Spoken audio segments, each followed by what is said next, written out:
Tropical Storm Harold is hours away from making landfall across South Texas with heavy rainfall, strong winds, a wee bit of coastal flooding, and the chance for a couple spin up tornadoes. How exactly are we going to be dealing with wildfires 150 miles to the north? Let's talk about in this Tuesday edition of the Texas Weather Roundup.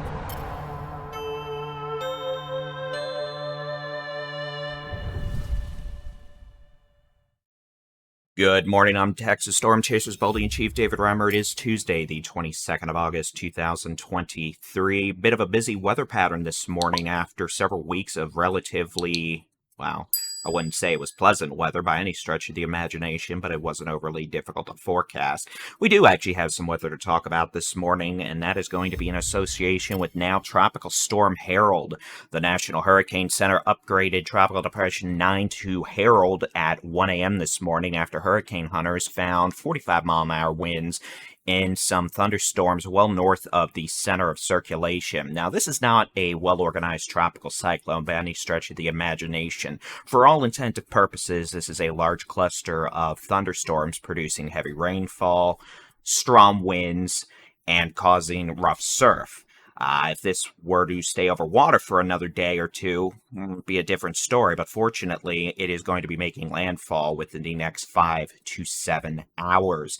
As of 4 a.m., the National Hurricane Center indicates that Harold has maximum sustained winds of 45 miles an hour, mostly in some heavier thunderstorms to the northeast of the center of circulation, continuing to move west quickly at 18 miles an hour. At 4 a.m., it was 155 miles east of Port Mansfield, so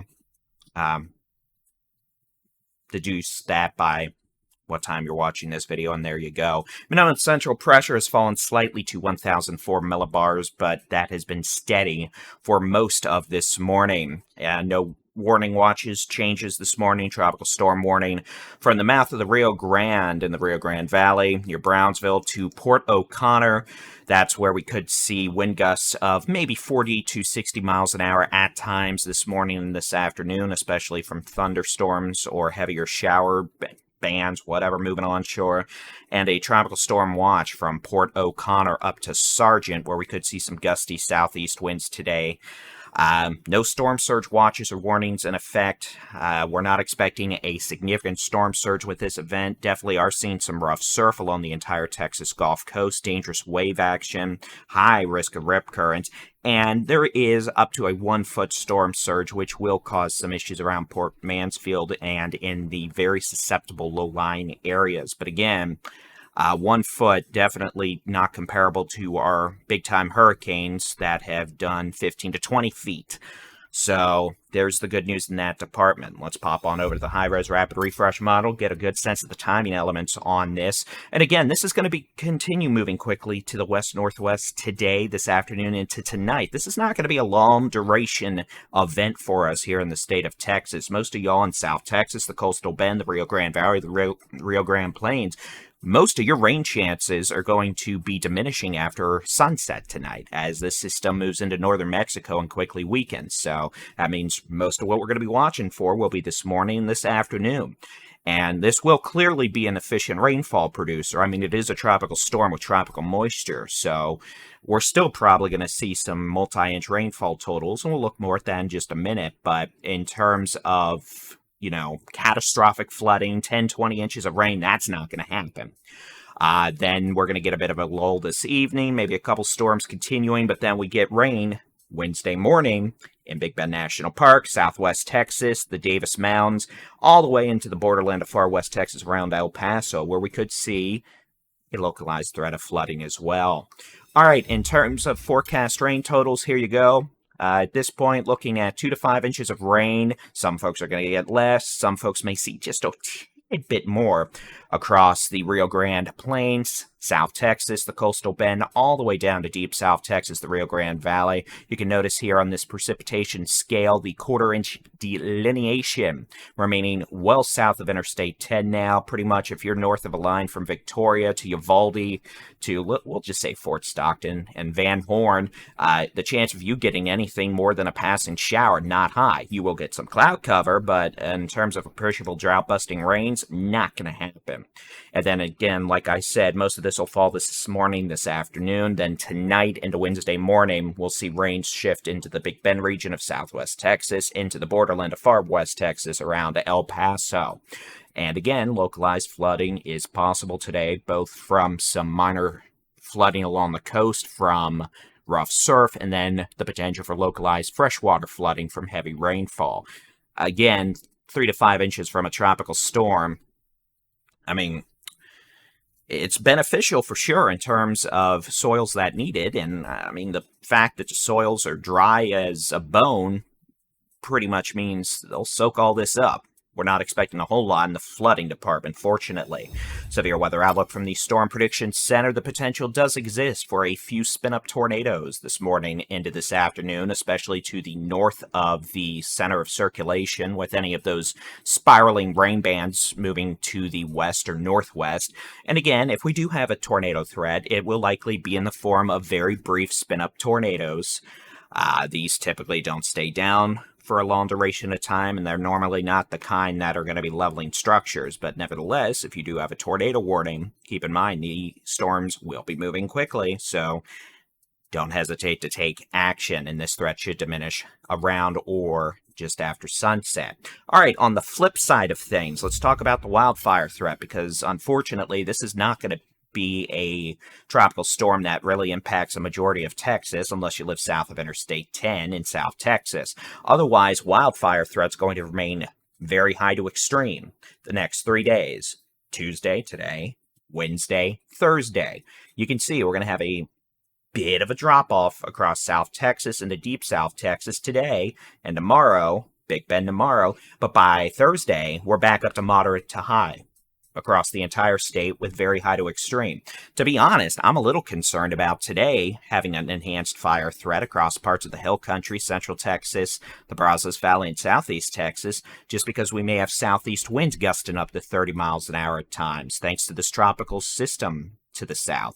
No precipitation to speak of whatsoever, but those slightly comparably higher winds could be problematic for any ongoing or new wildland ignitions. So we're going to have to keep an eye on that. I know, isn't it fun?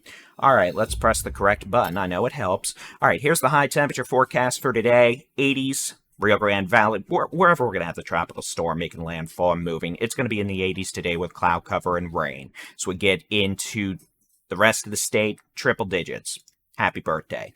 Wednesday, recovering in South Texas, highs back up in the 90s, still triple digits pretty much everywhere else, unless you're in the Panhandle, West Texas, the Permian Basin. Temperatures will actually be in the 90s down into the Edwards Plateau. I mean, it's hot, it's summer, but it's better than 105 to 110.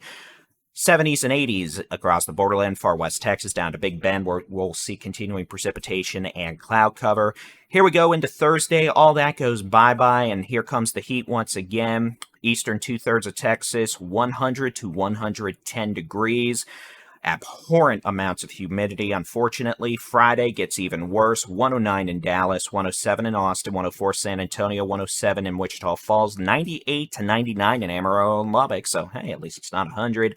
103 to 106 in Houston, 107 in Lufkin and Tyler, 103 in Beaumont, 105 in Texarkana, back up to nearly 100 degrees in both Corpus Christi and McAllen. Here's Saturday, 107 in DFW, 108 in Austin, 106 in San Antonio. I said that already. Good grief, David. 102 to 105 in Houston, 106 in Tyler, 108 in Lufkin, 103 in Texarkana, 106 in Wichita Falls, 97 and 98 in Amarillo and Lubbock, 92 up in Dumas, 89 just outside of Texas there in far northeastern New Mexico. Well, that's nice.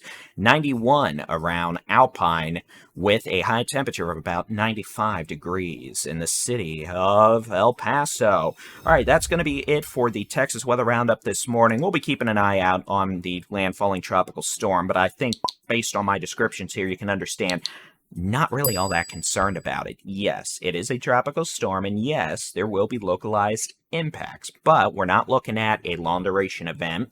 We're not looking at a big-time storm surge, a catastrophic flooding situation, hurricane-force winds over a large area, or a plethora of tornadoes. What we are going to get is beneficial rainfall in some parts of Texas that need it. Unfortunately, we need that kind of rain across the entire state. That's not going to happen, but you know what? This is probably, to be perfectly frank with you, this is probably more beneficial than harmful. So we'll take it. If we could get about another 10 systems like this, except spread them out across the entire state, that would be quite nice, but of course that's not going to happen, unfortunately. All right, in terms of long-term trends, there is some hope. Some glimmer of hope. We may actually start breaking out of this heat dome just a wee bit next week. It's still going to feel like summer, but maybe we can bring the thermostat back down. Maybe get some folks back in the 90s.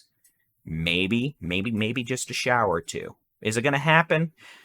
Who knows? At some point, this heat wave will break, but I mean, it's better than me saying it's not going to do anything for the rest of August. There is at least a glimmer of hope now.